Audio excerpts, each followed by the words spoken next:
tell you that Andrew Jackson, that great volcano at Washington, is belching forth a lava of political corruption which is sweeping over the length and breadth of this land, leaving unscathed no green spot, no living thing. Sangamon County, take warning. Send me, John T. Stewart, back to the legislature, and I'll see that every Jackson man in office is whipped out of the place like a dog out of a meat house. And now, my friends, I bow to one of your own citizens of New Salem, who will address you, Father, on behalf of the great and incorruptible Whig Party. God bless it.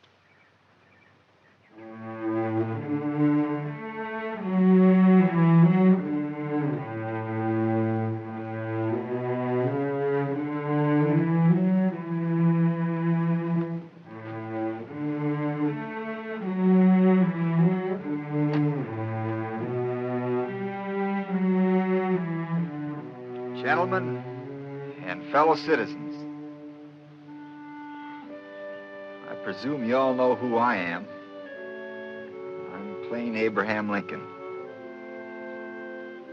I've been solicited by many friends to become a candidate for the legislature. My politics are short and sweet, like the old woman's dance. I'm in favor of a national bank, of the internal improvement system, and high protective tariff. These are my sentiments and political principles. If elected, I shall be thankful. If not, be all the same.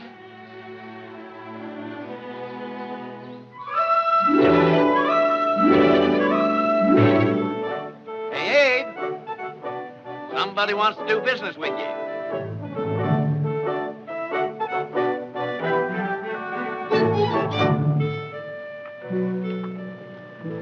Howdy, ma'am. Howdy. Howdy. How you been making out? Right good. We ain't hit the hard places yet.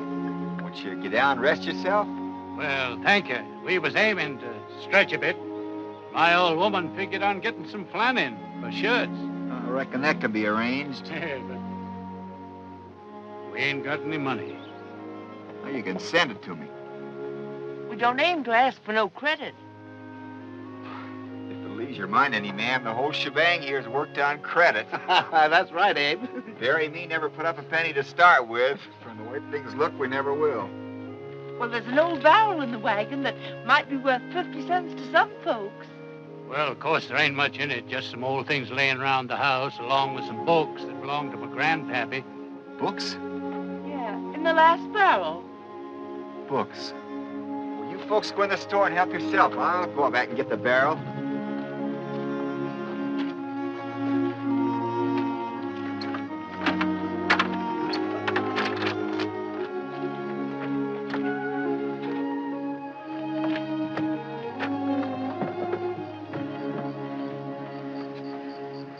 Blackstone's Commentaries. That's law. Law.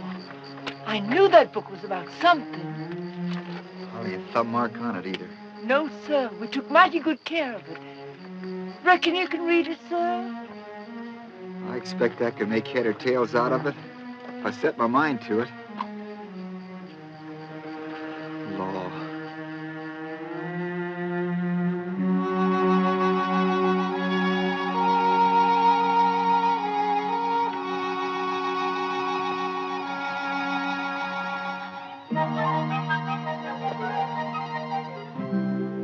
Law.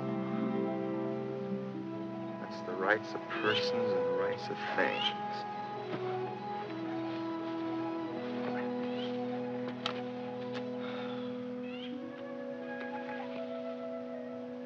The rights of life, reputation, and liberty.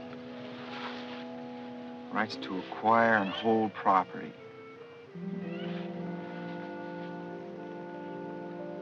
Wrongs are violations of those rights. By gee, that's all there is to it. right and wrong. Maybe I ought to begin to take this up serious. Hello, Mr. Lincoln. Abe. Hello, Ann. Just give me a minute to try to untangle myself. Aren't you afraid you'll put your eyes out, reading like that upside down? Trouble is, Ann, when I'm standing up, my mind's lying down. When I'm lying down, my mind's standing up. Of course, allowing I got a mind. You've a wonderful mind, Abe, and you know it. River's sure pretty today, ain't it? You think a lot about things, don't you? Well, my brain gets to itching inside sometimes. I gotta scratch it. Father says you've a real head on your shoulders. And a way with people, too. He says it's not all just making them laugh. They remember what you say because it's got sense to it. Mr. Rutledge is a mighty fine man, Ann, but if you ask me, I'm more like the old horse the fella's trying to sell. Sound of skin and skeleton and free from faults and faculties. I know how smart you are. How ambitious you are, too. Ambitious? You are deep down underneath. Even if you won't admit it. You've got to have education these days to get anywhere. I never went to school as much as a year in my whole life. Oh, but you've educated yourself. You've read poetry and Shakespeare and now law. I just had my heart set on your going over to Jacksonville to college when I go to the seminary there. And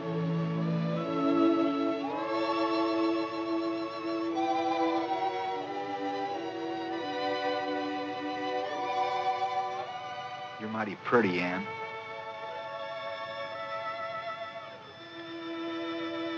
some folks I know don't like red hair. I do. Do you, Abe? I love red hair.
Anything like them in your life, sitting there in the snow like scared rabbits.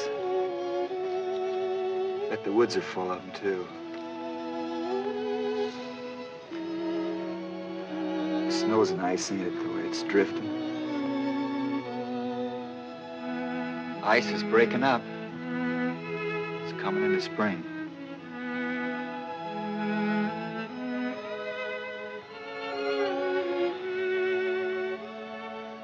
Well, Ann, I'm still up a tree. Just can't seem to make up my mind what to do. Maybe I ought to go into the law, take my chances. I admit I got kind of taste for something different than this in my mouth. Still, I don't know. I'd feel such a fool setting myself up as knowing so much.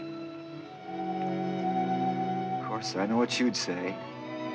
I've been hearing it every day over and over again. Go on, Abe.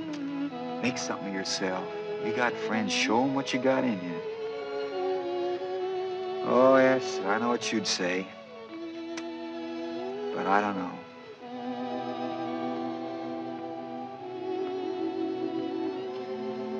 And I'll tell you what I'll do. I'll let the stick decide. If it falls back toward me, then I stay here as I always have. If it falls forward toward you, then it's... well, it's the law. Here goes, Ann.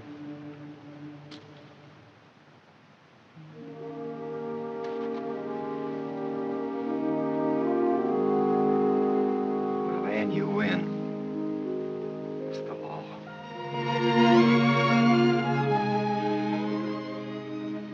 Wonder if I could have tipped it your way just a little.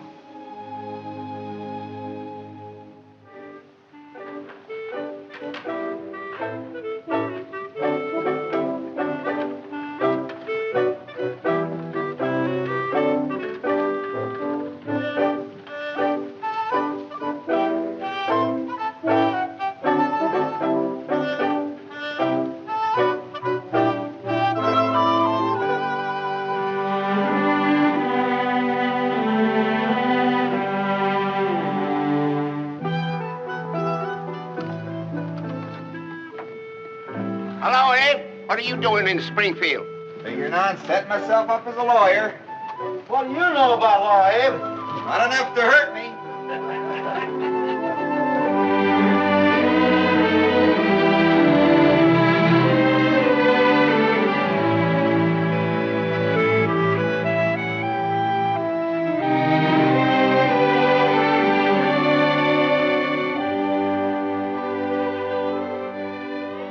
You did, darn you, you did. That's a lie. I can prove it, I tell you, I can prove it. Go ahead and prove it. I got the law on my side, I'll show you. Oh, You darn thief. Gentlemen, just hold your horses and sit down. Now, Brother Woolridge, Yes, sir. Brother Hawthorne here says you agreed to furnish him 2 yokes of oxen to break up 20 acres of prairie side ground, He did such. and that you were to allow him to raise a crop of corn on another piece of land. That's right. But he never done one thing he promised. Not one. He claims further that when he talked to you about these promises, you did strike, beat, and knock him down, pluck, pull, and tear large quantities of hair from his head, and that with stick or fist you did strike him many blows on or about the face, head, breast, back, shoulders, hips, and divers other parts of the body.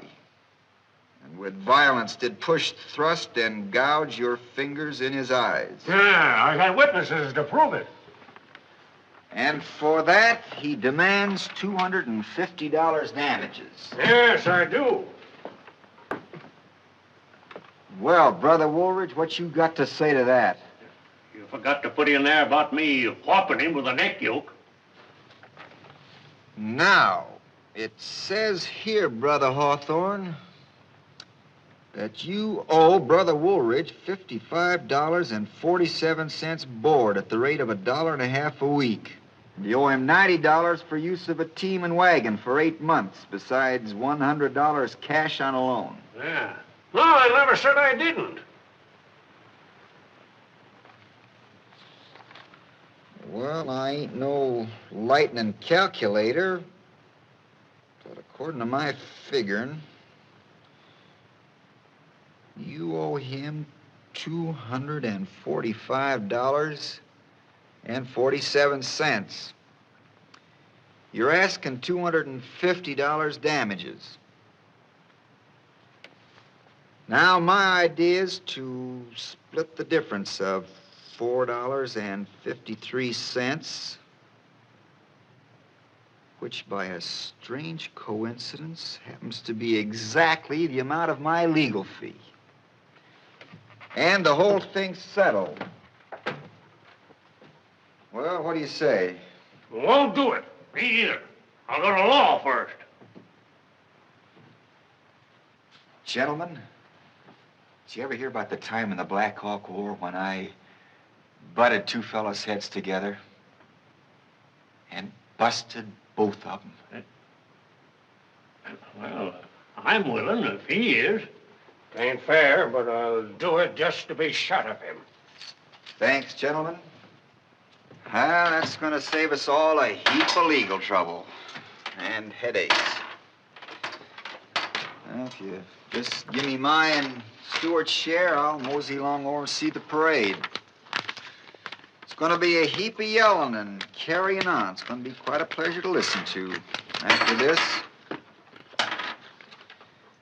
yes, sirree, Bob.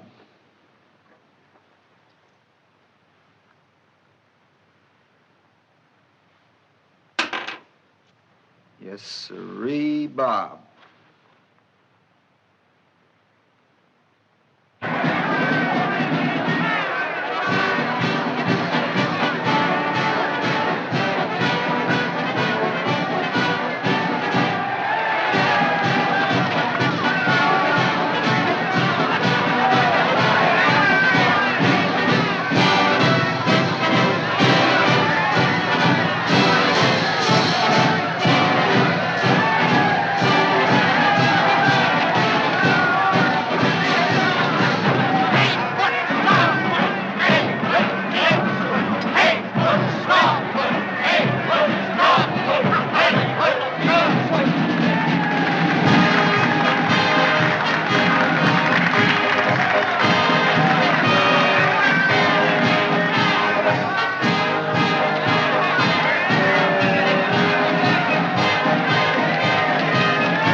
Yep, them's the veterans of the Revolution.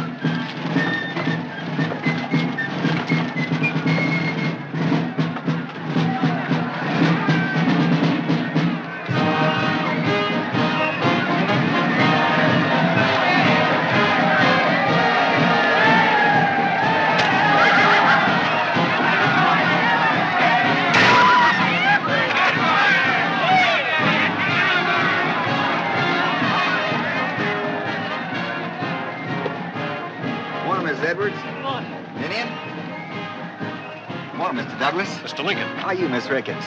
Ladies? Nice parade, Ninian. Mary, this is Mr. Abraham Lincoln. This is my sister who's just come up from Lexington to visit us, Miss Mary Todd.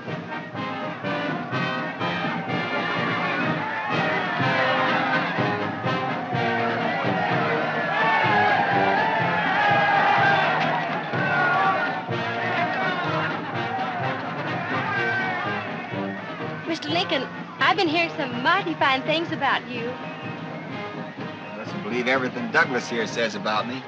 We kind of straddle different political fences. Oh, but I haven't been discussing you with any other gentlemen. My sister's told me about you. You're in the legislature, aren't you? If you put that in the past tense, I'll plead guilty. I was in the legislature. Mr. Lincoln's practicing law with John Stewart, my opponent for Congress. It's a mighty flattering way he puts it, ma'am. When what I'm really doing is wearing a hole in Stewart's best rocking chair.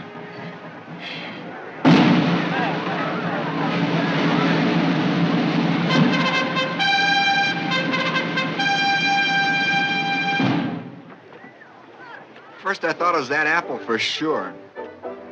Then I sank my teeth into that peach and I just couldn't seem to make up my mind. So I sampled the apple again.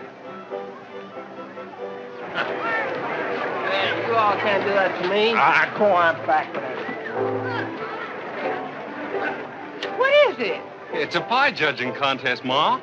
I should have brought one of my sweet potato pies. You sure should, Miss Clay. You'd sure win. I wish you had, Miss Clay. They're so good.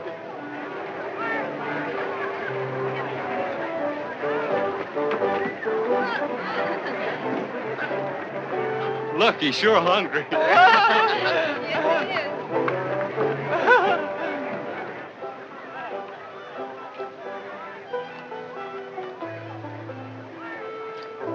By the time I get the apple down, the peach is smelling so good, I'm sure it's the best.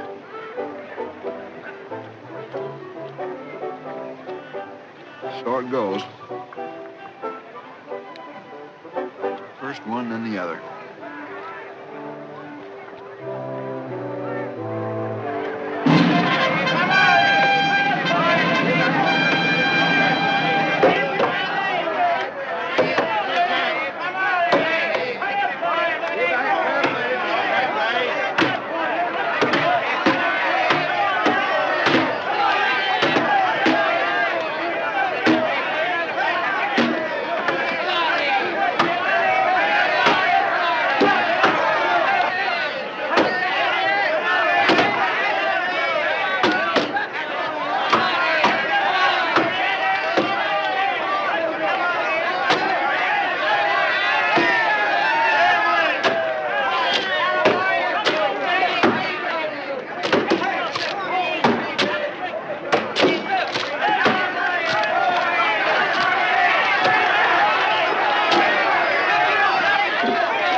Undefeated champions of Sangamon County, led by Buck Troop.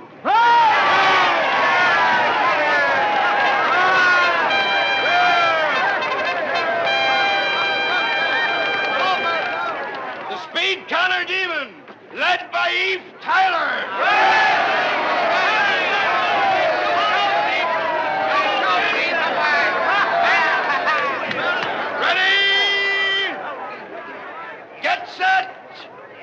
One, two, three, go!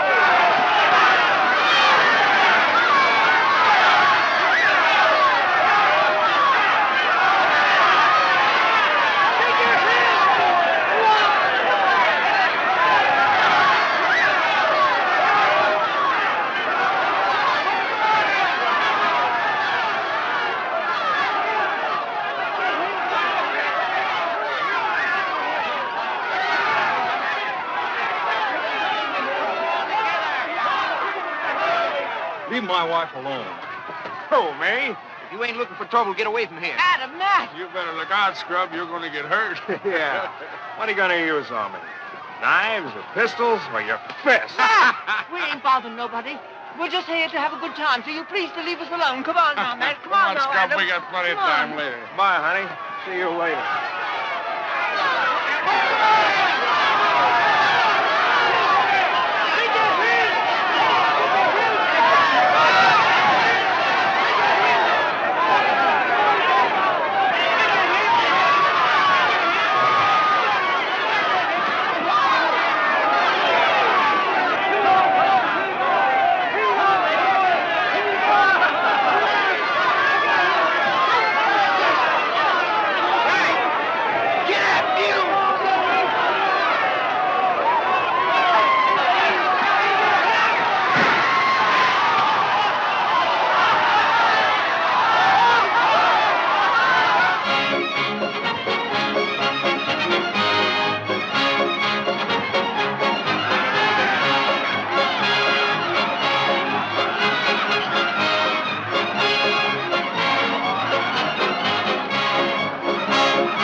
Promise me something. You got to promise me we'll come to town every single year we're living. You just got to, Adam. You just say that now. You You wait till we're married and have babies to tend to. That'll be different. No, it won't neither. Matt and Sarah have a baby and they came. Yeah, but maybe we'll have lots of babies. Maybe we'll have twins. Or something. I don't care. I don't care if we have 50 babies. Oh, Adam, you got to promise me. All right, Carrie Sue, I promise. Adam, I wished we was married right now. Like Sarah and Matt. I've been meaning to talk to your family about us as soon as we get home. Did you? Did you? Honest, Adam. Oh, Adam. Adam, let's go back. Let's hurry before the light the tar barrels, huh? All right, only I wish it was going to be that fella spitting them rails again. I'm due for a bag. Now, you folks go along. I'll sit. Oh, you go, Ma. It's my place to stay. Me first, I'll just go back over yonder. Let me get my coat. Hey, man, how about nip before we Go along, the four of you. Miss Clay, I wish you was drinking with us. Honest, I do. I've seen so much now, I'm fit to pop. Now, be careful and don't get in any trouble like I told you.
Ma.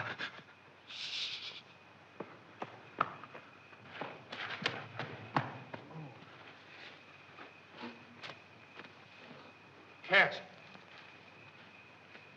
Scrub. Scrub! Oh, yes.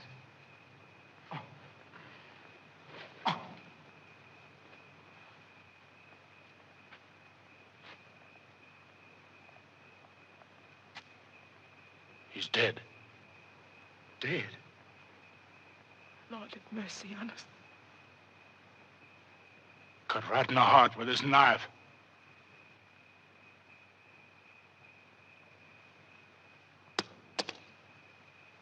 Get the sheriff. Ma. Get the sheriff.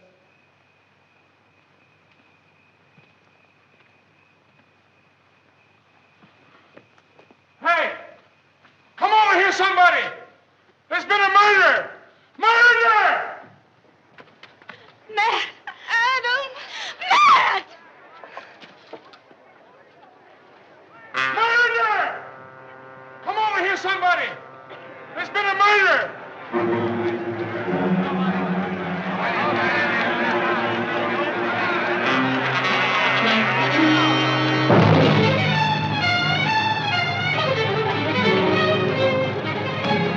Look! Scrub white. He's cut right through the heart. Tell him about it. Sheriff, it's Stubb White. He's dead. Stubb White. Somebody killed him. How'd it happen?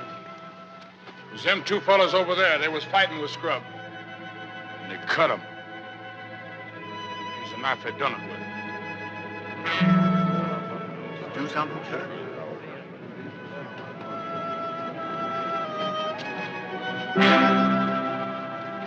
Which one of you fellas this knife here belong to? Me. No, me. I want the truth now. Which one of you cut him? I did. That ain't so. I did it. I tell you, it was me. He came after me with a gun. One of you is lying. Now, which one is it? Which one is it? Anybody see it? I reckon I did. Who are you? their mother. Well, which one was it? I ain't saying. Matt, tell him you did. Well, don't make no difference anyhow. Under the law, they're both equally guilty. Sure. Come on, you're under arrest. Arthur Cass, I appoint you temporary deputy. Help me get these fellas down to the jail. Get them out now. Adam, tell him you didn't Jim, do it. you take care. You stay here and take care of the body of this here knife. Now, don't let nobody touch nothing till I get back. They sure made a good job of it.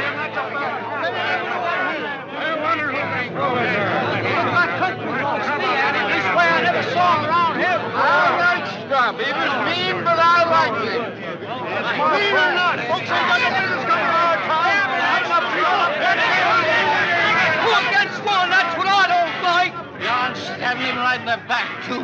What they need is a little taste of the rope. Well, what are we waiting for?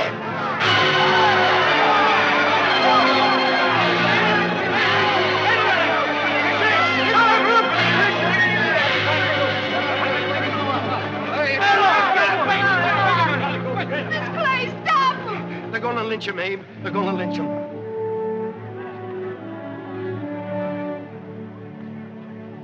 Come on, we gotta hurry. Who are you?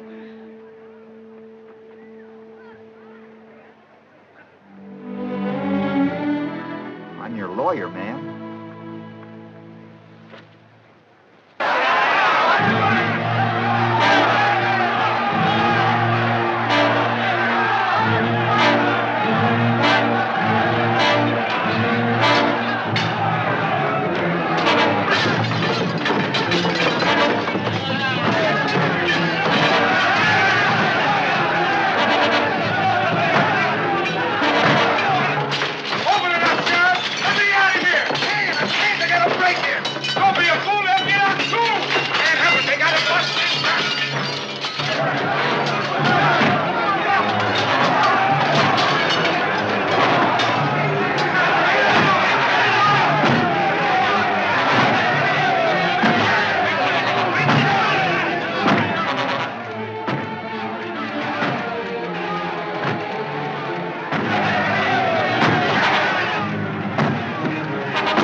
Now, gentlemen, I'm not up here to make any speeches.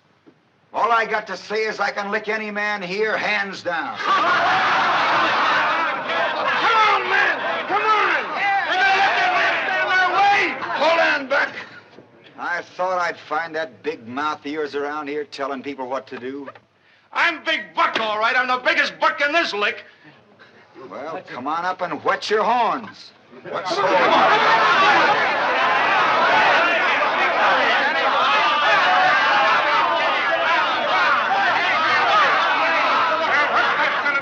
Are you gonna move? Get away, Lincoln. We're coming through.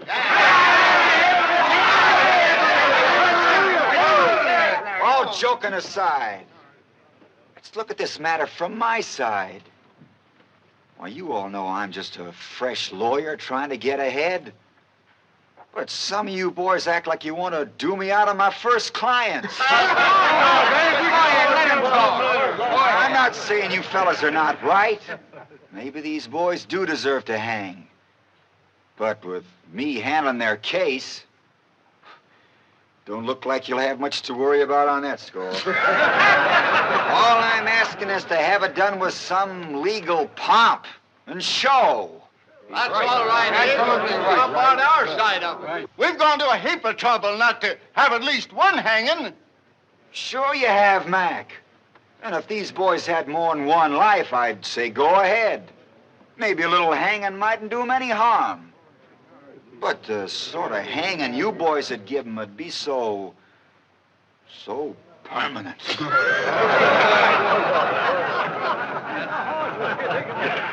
Trouble is, when men start taking the law into their own hands, they're just zapped in all the confusion and fun to start hanging somebody who's not a murderer as somebody who is.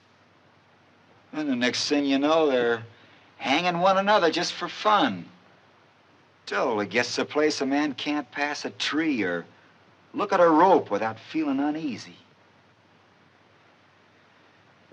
We seem to lose our heads in times like this. We do things together that we'd be mighty ashamed to do by ourselves. For instance, you take Jeremiah Carter yonder. There's not a finer, more decent, God-fearing man in Springfield than Jeremiah Carter. And I wouldn't be surprised if when he goes home, he takes down a certain book and looks into it. Maybe you just happen to hit on these words. Blessed are the merciful, for they shall obtain mercy. Why don't you put it down for a spell, boys? Ain't it getting heavy?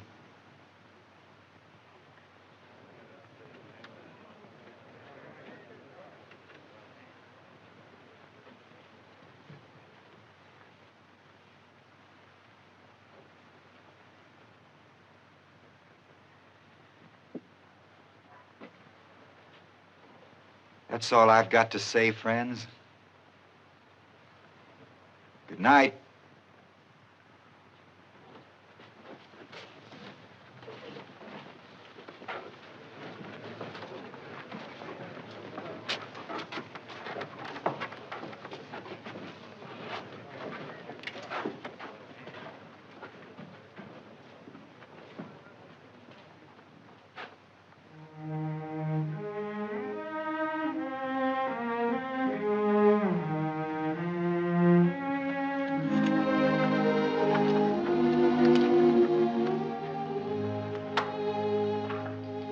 Nice pair of mules you got here, ma'am. Well gentled. You won't let nothing happen to Adam and Nat. Don't you worry about a thing. I'll keep my eye on him, all right. Matt, he don't eat much at all, but Adam's just a boy. He's sure to get hungry. Well, they'll get plenty with a sheriff's wife in the kitchen. I want to talk much, but after what you've done for us tonight... No. Save your thanks.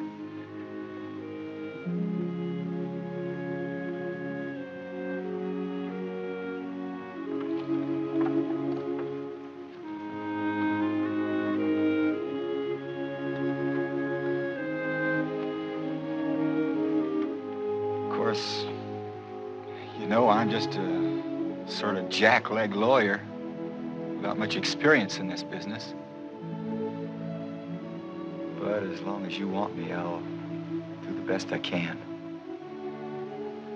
Still, you might feel a lot safer if my partner was here, or you could get Steve Douglas. We don't know nothing about lawyers or that kind of thing. Well, at any rate, I'll drop around in the morning and have a little talk with the boys. One of these days, I'll take a ride into the country and let you ladies know how things are coming. You know, my mother, Nancy Hanks, would be just about your age if she was alive. Got an idea she'd be a whole lot like you, too. A whole lot like you. Well, goodbye, ma'am. Watch out for the ruts. Get along, mule. Get in.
charming girl with golden slippers on. 3 times round the cuckoo waltz, 3 times round the cuckoo waltz, 3 times round the cuckoo waltz, lovely Susan Brown.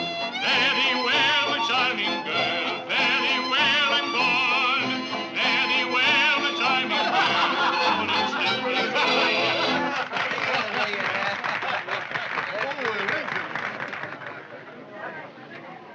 Upon my word, ma'am, in all my experience, I've never danced with a more graceful and charming partner.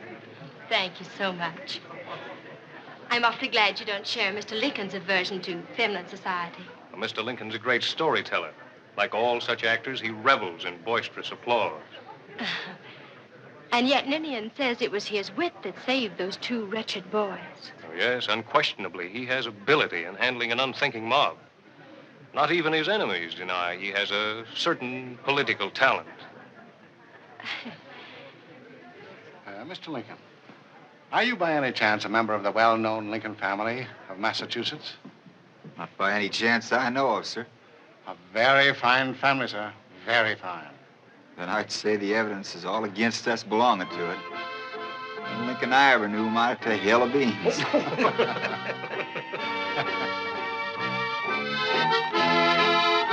Mr. Lincoln, in the part of the South I come from, it's customary for a gentleman to ask a visiting lady to dance. Wouldn't you care to ask me? I'd like to dance with you the worst way, ma'am, but since all the dancing I've ever done was behind a plow, Mr. Lincoln, I shall be very glad to dance this dance with you.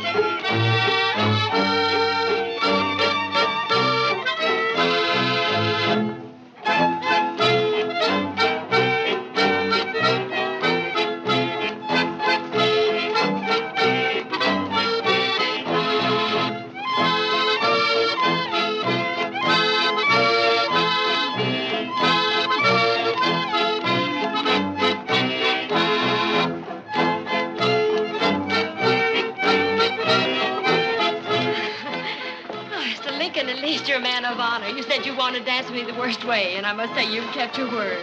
This is the worst way I've ever seen. I warned you, ma'am. Should we go outside and talk instead of dancing, Mr. Lincoln? I'd be delighted, ma'am.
Well, Mr. Lincoln, what are you up to now?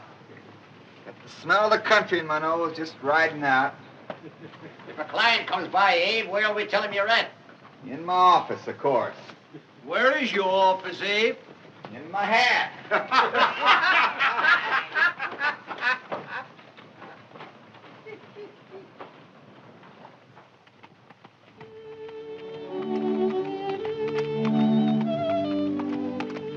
Abe, you sure love that river, don't you? It's a mighty pretty river, Eve.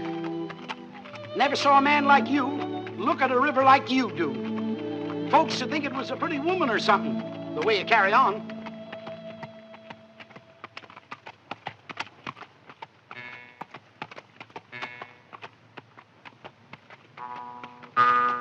How come they call that thing you're playing a Jew's harp? Comes down from David's harp in the Bible. I don't want to say nothing against the Bible, but those people back there sure had funny taste in music.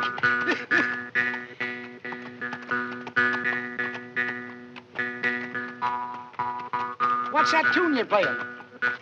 Don't know. Catchy, though.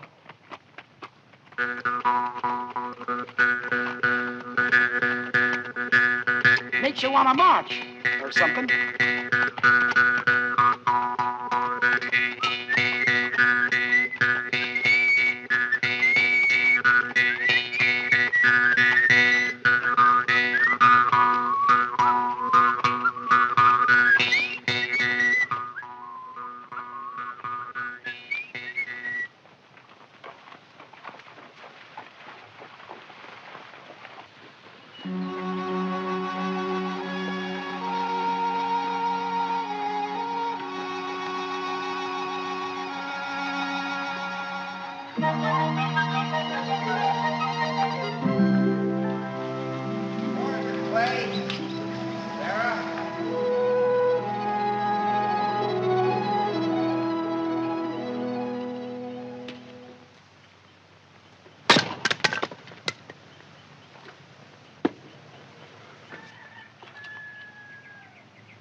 I reckon that's plenty.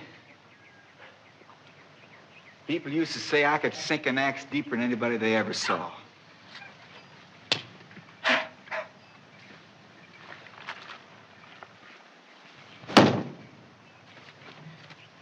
Well, that's still not bad for a city feller.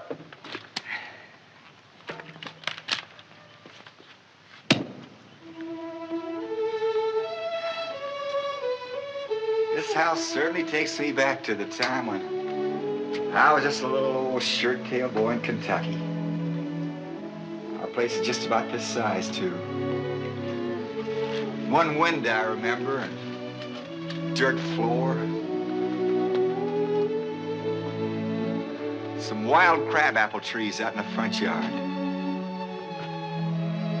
The big hearth inside where I used to stretch out while my mother read to me.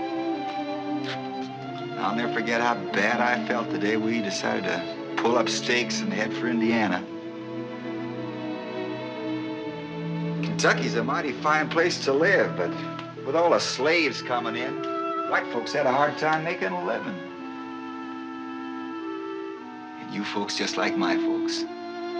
I said that to myself the minute I laid eyes on you. My mother'd feel right at home with Mrs. Clay, I said. Now I know she would. Sarah, I bet you didn't know I had a sister once, just about your age. Named Sarah, too. Only she died when her baby was born. And I knew a girl like you, Carrie Sue. Named Ann. Ann died, too.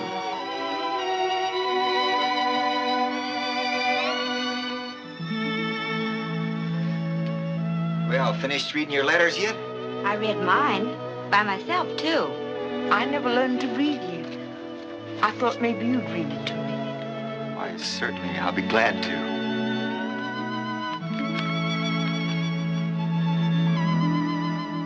Dear Ma, I seat myself this evening to inform you that I and Matt are well and hoping these few lines may find you all enjoying the same blessings. We had turnip greens and pork chops for supper, but oh me, nobody can cook turnip greens like you, Ma. Matt always says nobody can cook turnip greens better than me. Sarah can cook them as good as anyone. So can Carrie Sue. We've been treated mighty nice. The sheriff says he never had anybody in here who could beat me playing checkers. Well, Ma, I bet you wish we were there to do some plowing and laying in fresh meat. Oh, me, wouldn't a squirrel stew taste good? Yeah. Them boys were great ones for hunting. A preacher comes in regular and reads us the Bible. I'm fixing to learn me a whole psalm if I don't get hung first. Well, my pen is bad, my ink is pale, my love for you will never fail. Adam.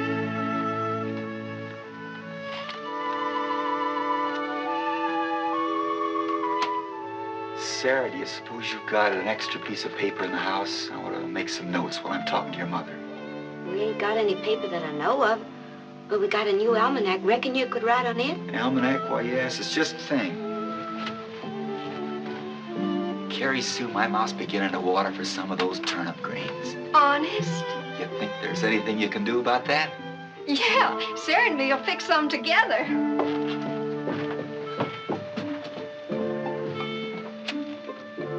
Thanks, Sarah.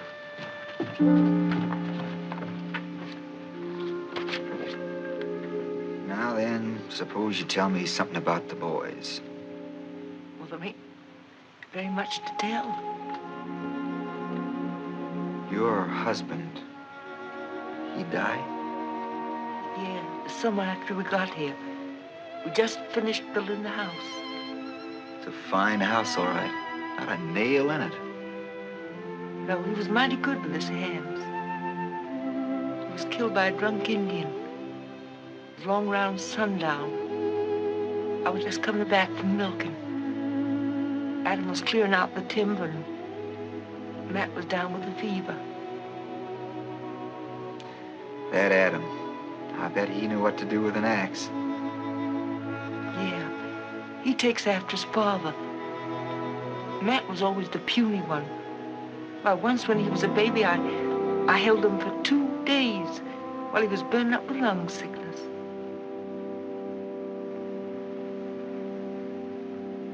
Mrs. Clay, which one of your boys killed Scrub White?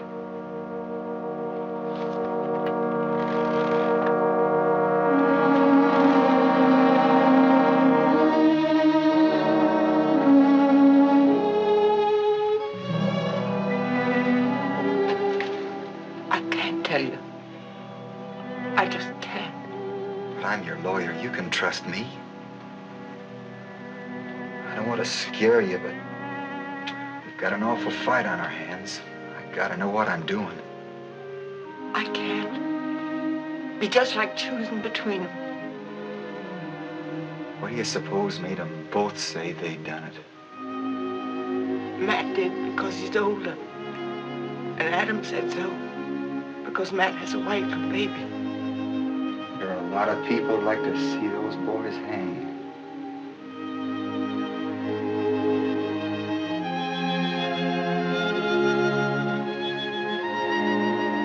I know, but I just can't.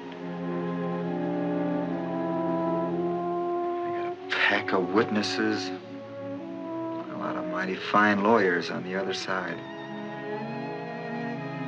It ain't no use. I can't.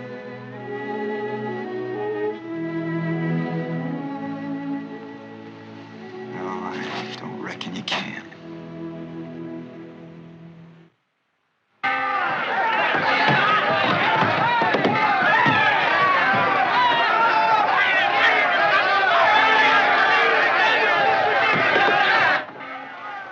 Better take him in the back door, Sheriff.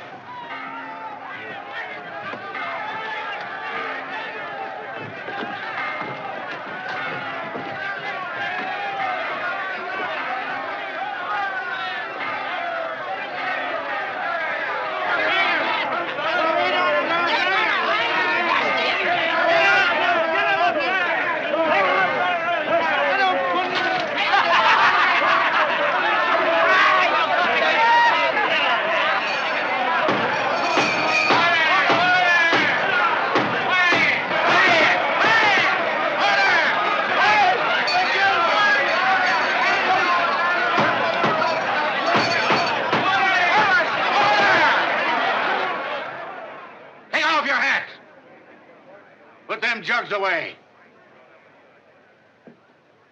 Huh. Mighty big crowd here today. All right, Mr. Clerk. We're ready. Oh, yes, oh, yes, oh, yes. The Honorable Court of the 8th Judicial Circuit of the State of Illinois is now in session. Judge Herbert A. Bell presiding. Is the stage ready, Mr. Felder? May it please the court, the state of Illinois is ready and waiting, sir. Then go ahead, gentlemen, and pick yourselves a jury. So your name's Bill Killian. Yes, sir. You don't like my clients, do you, Bill? No, sir, I don't. Well, tell me this. You any kin to old Jake Killian you slipped down New Salem? Why, yes, sir. I'm his son. Well, Bill, if you take after your dad, you're a smart boy. And an honest one, too. Reckon he's all right with us, Your Honor.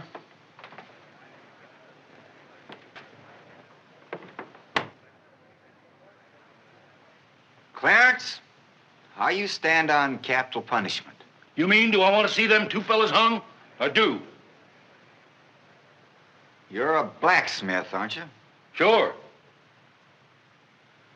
Well, there's going to be a heap of horseshoeing around here this week. I wouldn't want to keep you from your job. You're excused. Get going, Clarence. You say you've never discussed this case. No, sir, I never did. Ever hear anybody else discuss it? No, sir. How long you been a barber in this town? Oh, about 18 years going on. And you never heard it mentioned? No, sir, not that I remember.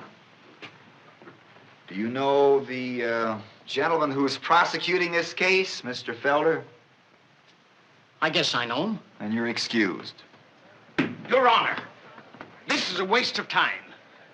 Mr. Lincoln should know that the mere fact that a prospective juror knows counsel for the state does not disqualify him. I know that, John. What I'm afraid of is that some of the jurors might not know you. And that'd put me at a great disadvantage.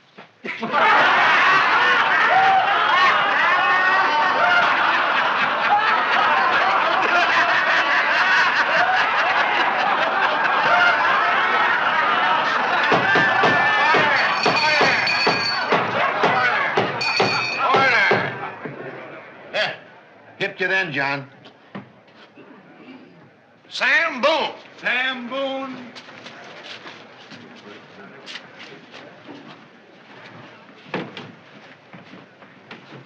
Guilty. No, Sam, sit down. Sit down. You drink liquor, Sam? Yep. Cuss? Go to church regular? Enjoy hangings?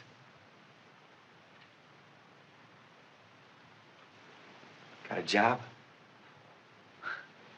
Just like the loaf, huh? Ever tell a lie?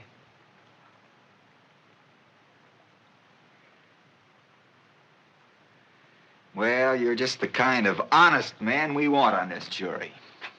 Take your place.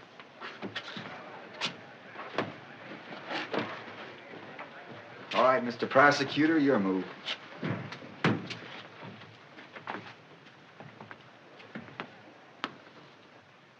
Gentlemen of the jury, thou shalt not kill. So says the sixth commandment as handed down to Moses on Mount Sinai by the Lord God of Israel himself. Thou shalt not kill. But Matt and Adam Clay did not heed that command. They killed Scrub White. 2 against 1. They came at him with their deadly weapons. 2 against 1, and that one, a peace-loving servant of the law. From all I hear, Scrub was doing some mighty fancy fighting for a peace-loving man. True, Mr. Lincoln. True. For Scrub White was a man, an American, in whose veins flowed the blood of pioneers who braved the wilderness to make this great state what it is. He fought in self-defense as he would have fought against the wild beasts of the forest, for Scrub White loved life. He loved the blue of God's heaven, the soft caress of the south wind. He loved life, but he is dead. And there, gentlemen, there sit his murderers. I tell you, gentlemen, they must be wiped out as a man wipeth a plate.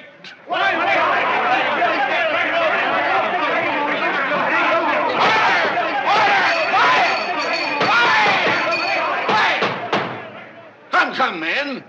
You got to give the boys a fair trial. A jury trial. Before you hang them. Get going, John. John, it's a pure shame you aren't running for Congress or something. Or are you running for Congress or something? No, Mr. Lincoln. I'm here for the sole purpose of seeing justice done. Justice! My error. Sure a spellbinder from way back. As attorney for the state of Illinois, gentlemen, I shall prove that by their own confessions, the defendants did stab unto death the deceased. I shall prove that they were under the influence of an alcoholic beverage at the time.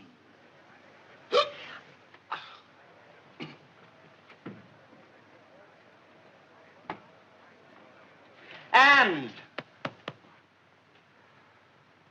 when I have proven these facts, gentlemen, I expect you as 12 loyal, intelligent, red-blooded citizens to find Adam and Matt Clay guilty of murder.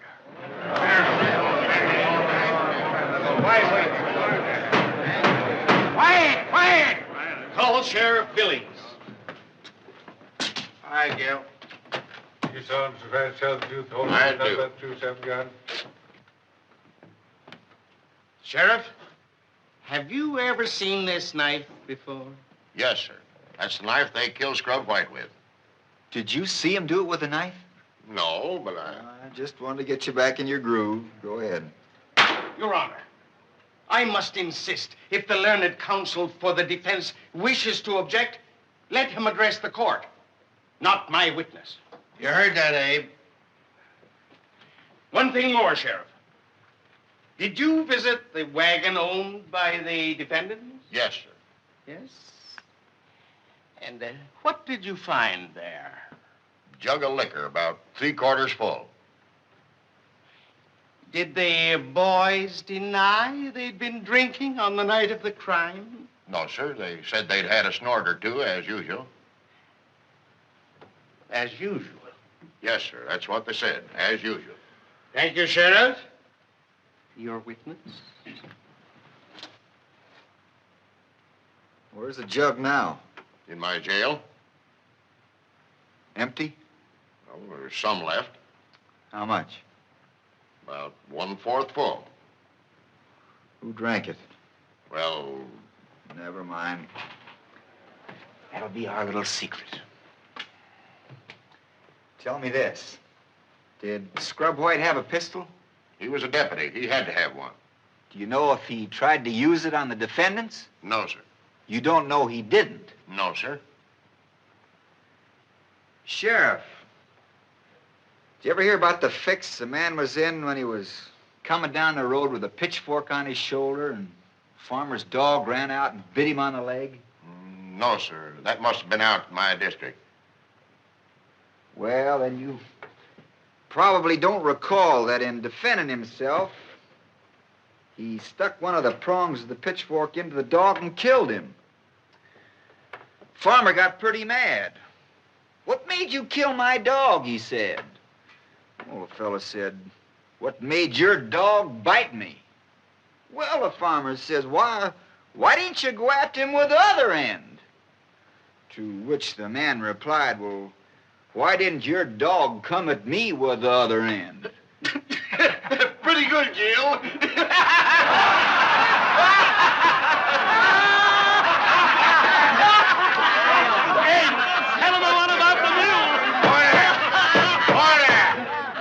Get going, Lincoln.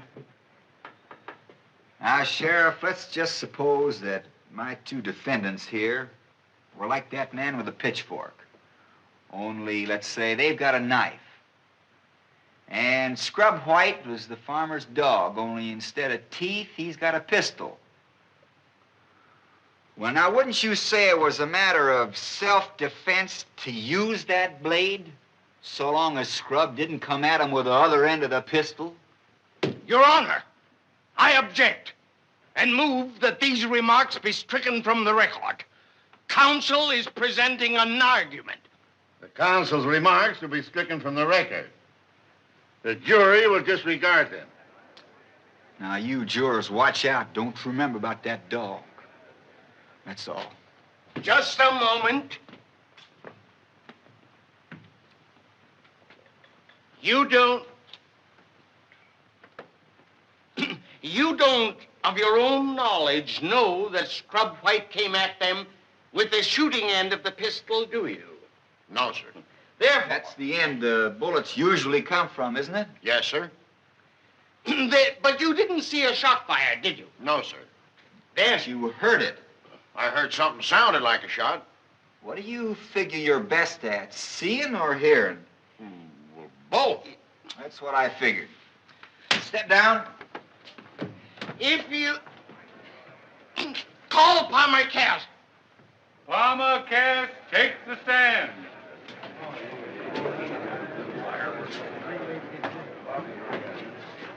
You solemnly swear to tell the truth, the whole truth, and nothing but the truth, so help you God? I do. What's your name? J. Palmer Cass. You knew Scrub White, didn't you? Sure. I knew him well. When was the last time you saw him? The night he was killed. You had spent a great part of that day with him, hadn't you? I was with him all day, nearabouts. Tell me, Mr. Cass, just what did you and Mr. White do that day? Well, we went to the parade first and then to the fairgrounds. Had supper down at the People's House and went back to the fairgrounds that night. I see. Yes. And do you recall where and under what circumstances you first saw the defendants? We went on down to the tug-of-war, and there they were. First thing I knew, they was both cussing Scrub out and wanting to fight him. Why, 'tain't so. It's a lie, sure enough. What did Mr. White do then? Well, he just laughed some more and asked them what they wanted to fight him with, knives, pistols, or fists. And how did he ask that? Jokingly? Well, sure, he was laughing all the time. And that night, Mr. Cass, just before the killing, tell the jury what happened then. Well, Scrub and me had a little argument, and he went off by himself. The next thing I knew, I heard a shot. You heard a shot. Yeah. I run down there as fast as I could, but by the time I got there, Scrub was laying on the ground, and them two fellas was standing over him. And the knife was on the ground between the defendants? Yeah. And where was Mr. White's pistol? Well, it was in his holster. It went off then while he was trying to get it out of his holster. Yeah, I guess it did, yeah. Thank you. You're a witness?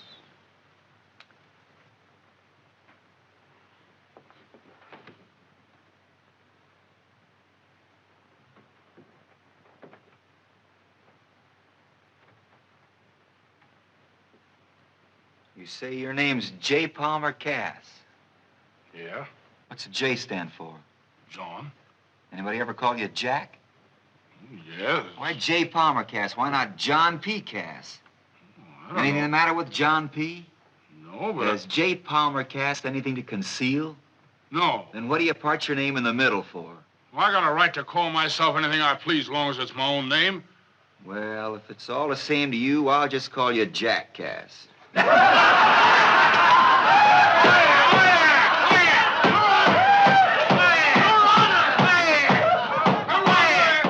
I object to this ridiculous line of questioning. Mr. Lincoln's clownishness may win him a laugh from his friends, but I assure him his entire game of buffoonery is lost on this intelligent jury. Stick to the point, Mr. Lincoln. I'll do my best, Your Honor. Well, J. Palmer Cass, you say you and Scrub White had a little argument. Yeah. Jackass. I just got it.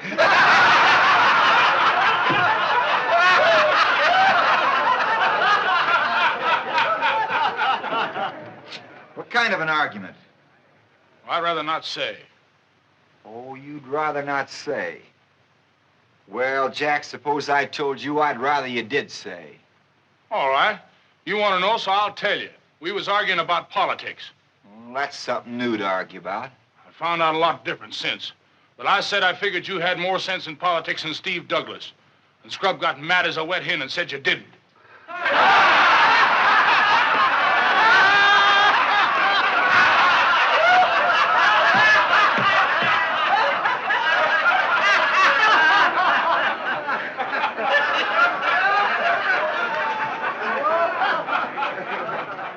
Well, Mr. Cass, I reckon we can let all you said go in till we've heard from my side. Step down.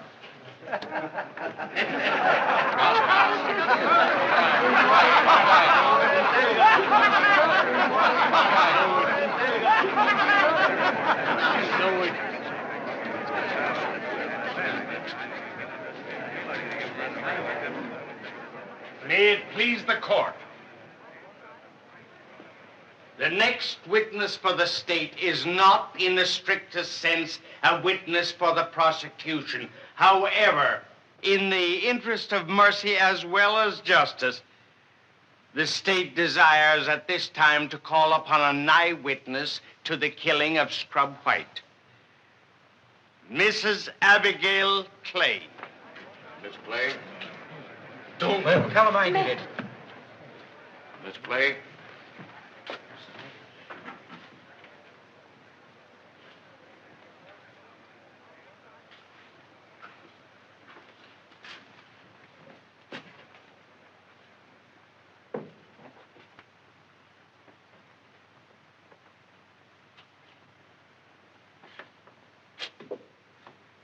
You solemnly swear to tell the truth, the whole truth, and nothing but the truth, shall be God?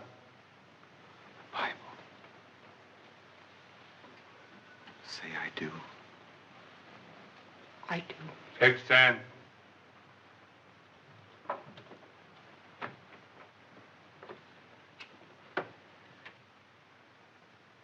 You are the mother of Adam and Matt Clay, aren't you? You love your boys, don't you? And you would like to save their lives if you could. I'm sure you would, Mrs. Clay. You were present the night Scrub White was killed, weren't you? I saw them fight. No, don't be afraid of me, Mrs. Clay. I'm not a bloodthirsty man. I have no desire to see you lose your two boys. In fact, no man could wish that less. So, on behalf of the great state of Illinois, on behalf of the people, I am prepared to offer you the life of one of your sons, provided you tell us which one of your boys stabbed and killed Scrub White. Don't prompt her, Mr. Lincoln. Let her answer. I can't. Mrs. Clay, you believe in God? You believe that if you take a sacred oath in the sight of God and on his holy Bible, that you are bound to speak the truth? can't. I just can't. Mrs. Clay, do you appreciate the grave situation your two boys are in? Don't you know that under the law they are equally guilty of murder? That under the law they may both be hanged for it?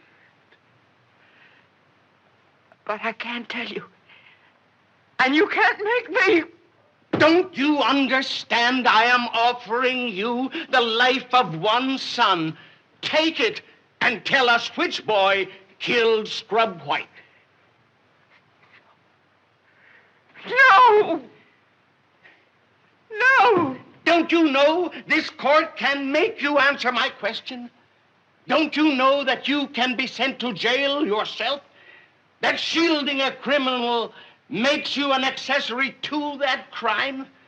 That by your mistaken affection, you are deliberately sending both boys to the gallows? Don't you know? Enough of that. Your Honor, I protest against the prosecution's attempt to force this woman to decide which of her two sons shall live and which shall die. In her eyes, these boys hold an equal place. Perhaps if my learned friend knew more of the law. I may not know so much of law, Mr. Felder, but I know what's right and what's wrong. And I know what you're asking is wrong.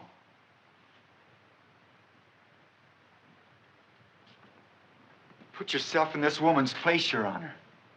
Can you truthfully say you'd do differently? But look at her. She's just a simple, ordinary country woman. She can't even write her own name. Yet has she no feelings? No heart? I've seen Abigail Clay exactly 3 times in my life, gentlemen. And yet I know everything there is to know about her. I know her because I've seen hundreds of women just like her, working in the fields, kitchens, hovering over some sick and helpless child. Women who say little but do much, who ask for nothing and give all. And I tell you that such a woman will never answer the question that's been put to her here. Never. I'd rather, Mrs. Clay, see you lose both your boys than to see you break your heart trying to save one at the expense of the other. So don't tell them. May it please the court, to save the jury any more of these harrowing outbursts, the state will withdraw the question and excuse the witness.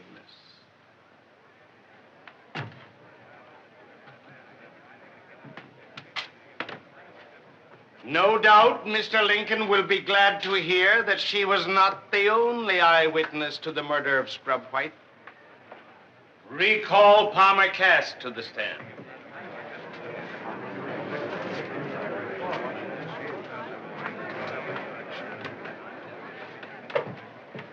Mr. Cass, where were you when Scrub White was killed? It was about 100 yards away, I reckon. And you saw the killing with your own eyes? Yes, sir. I did.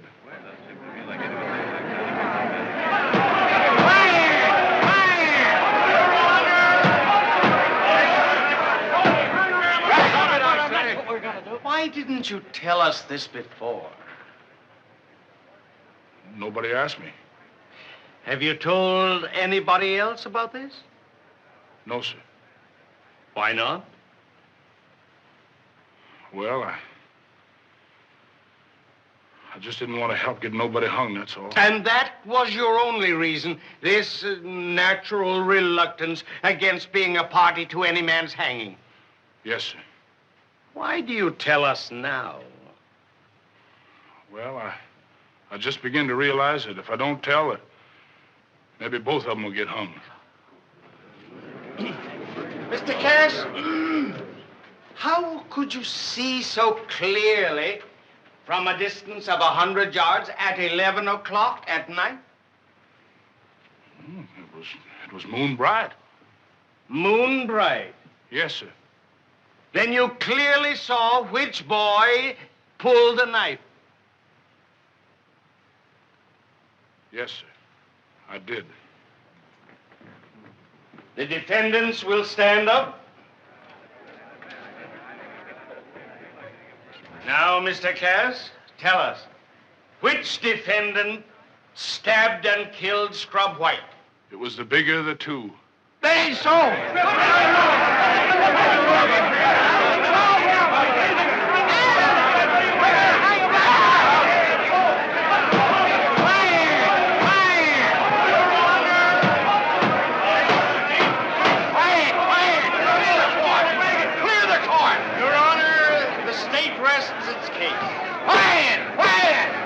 This court is adjourned till tomorrow morning at 9 o'clock.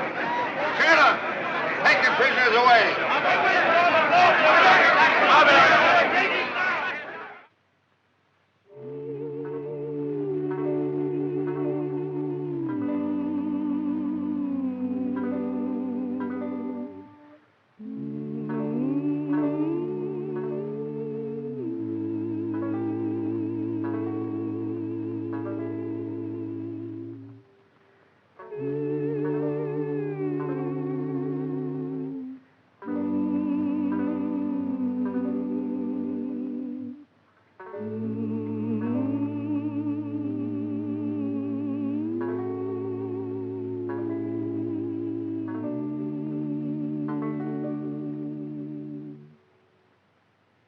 That's mighty pretty, Matt. Sorry, folks, you'll have to leave now. We've all got a long, hard day ahead of us tomorrow.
You were discussing your political plans, Mr. Douglas.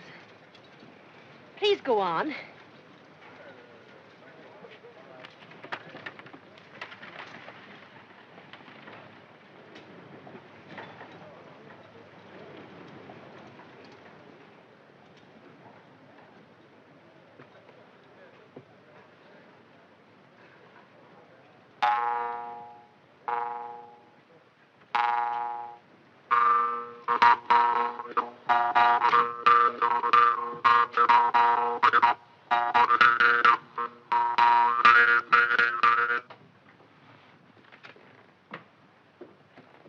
Good evening, Judge.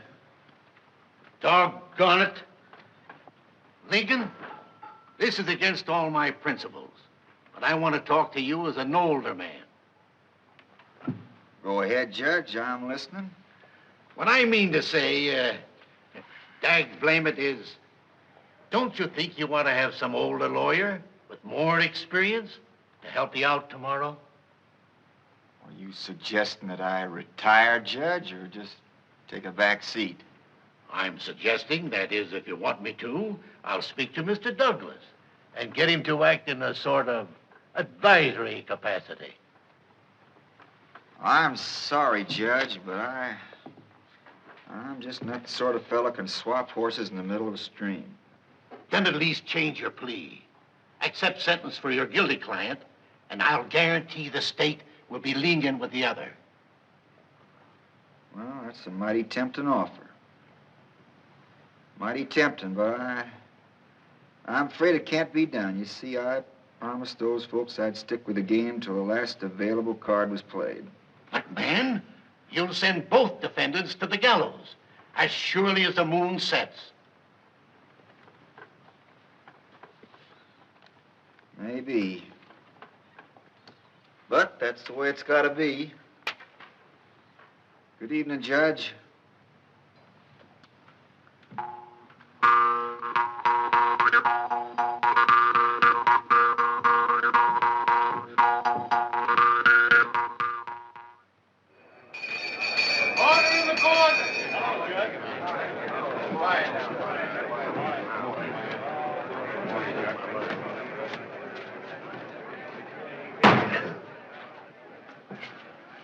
Get going, Lincoln. Your Honor, the defense wishes at this time to cross-examine the last witness for the state, Palmer Cass.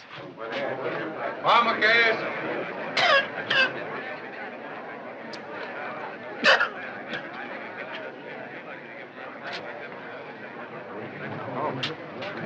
Going with him for? What's he calling him back for?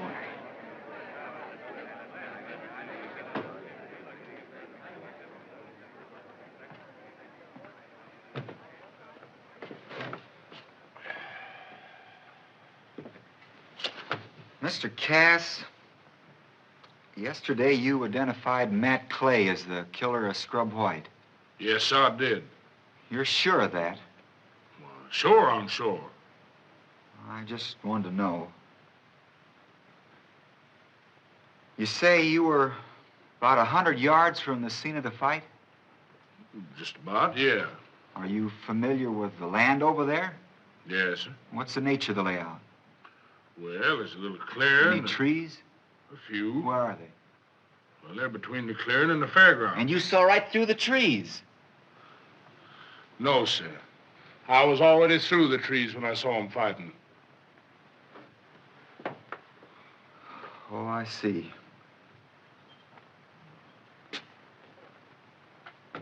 I suppose the clearing was all lit up by lights from the tar barrels. No, sir. How'd you see so well? I told you it was moon bright, Mr. Lincoln. Moon bright? Yes, sir.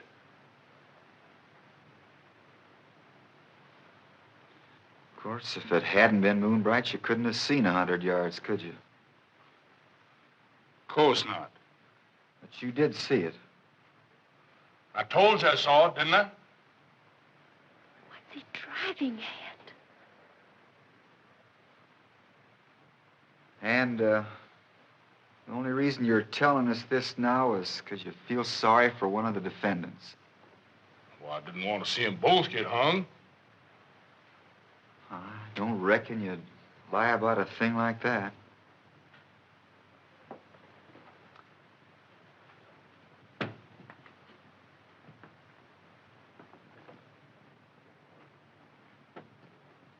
You can step down. No further questions, Your Honor.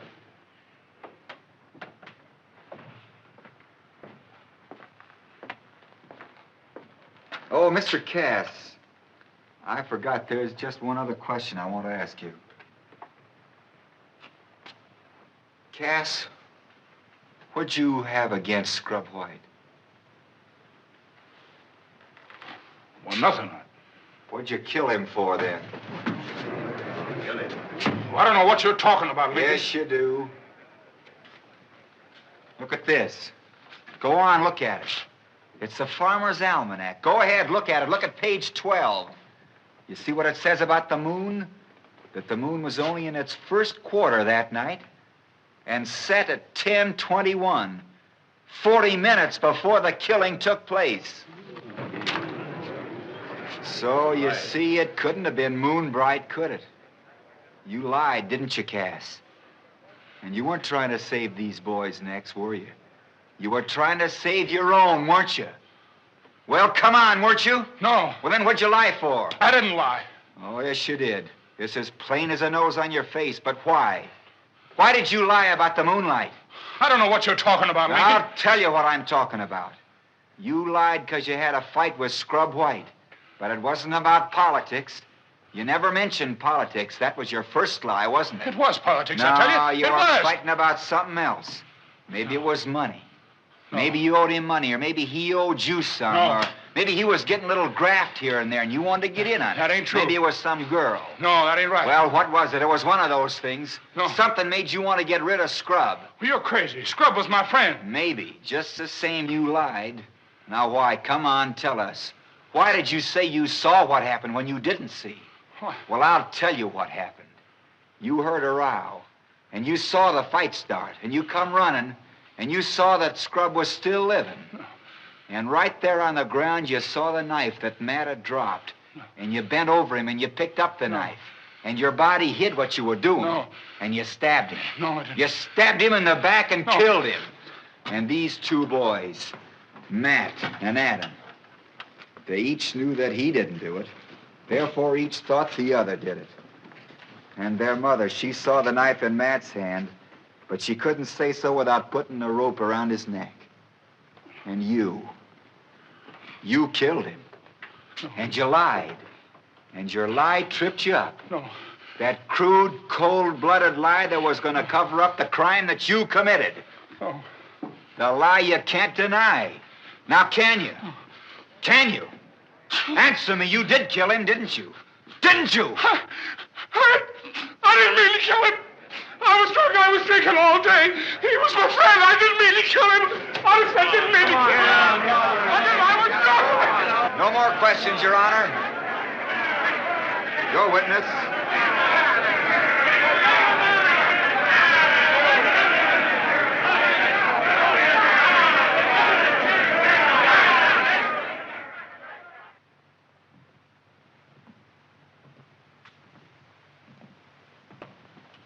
Mr. Lincoln, I'm so glad you won.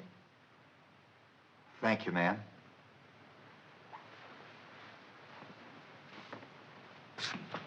Mr. Lincoln, my congratulations. Thank you, Mr. Douglas. Yesterday, I made some remarks about you that I now publicly retract. Furthermore, I give you my sincere promise never to make the mistake of underrating you again. Well, Steve, I don't reckon either of us better underrate each other from here in. Good day. Hurry up, Abe. The crowd's waiting.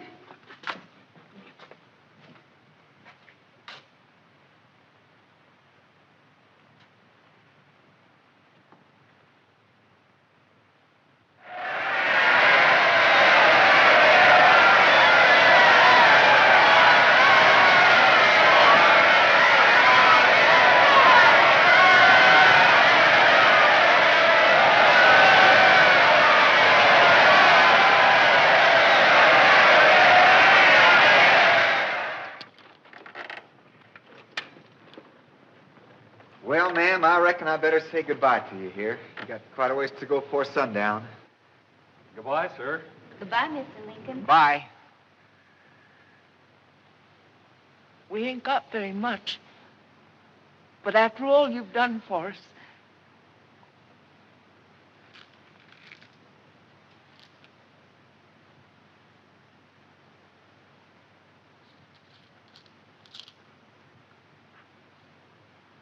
Thank you, ma'am.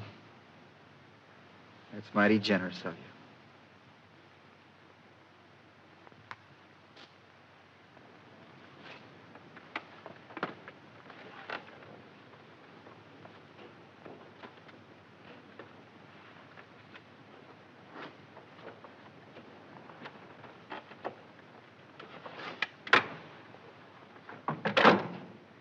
Watch out for the ruts, ma'am. Get out, mules. Get out.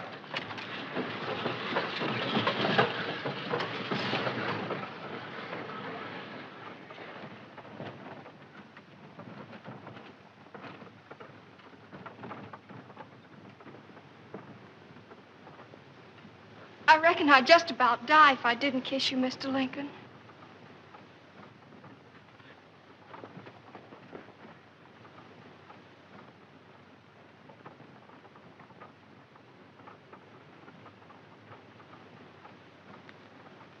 Ain't you going back, Abe? No, I think I might go on a piece. maybe to the top of that hill.